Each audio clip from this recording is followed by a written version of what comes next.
ချစ်ရတဲ့သူလေးရဲ့ကိုလိုဘဝရှိရေးအတွက်အနာဂတ်အတွက်အလုံးစုံစမ်းပြီးတော့ကိုဆုံးဖြတ်လိုက်ရတာပါ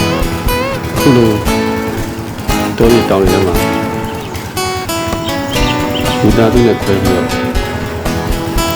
ဘဝအတွက်ဒီသားစုအတွက်ရှိရေးအတွက်အကိုအလုပ်တွေကြိုးစားနေရတယ်ကိုနားလည်ပြပါအချိန်မှာအကိုတို့အဆင်ပြေသွားခဲ့ရင်ဆိုပြီးတော့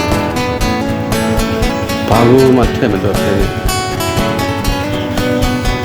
ဒီလို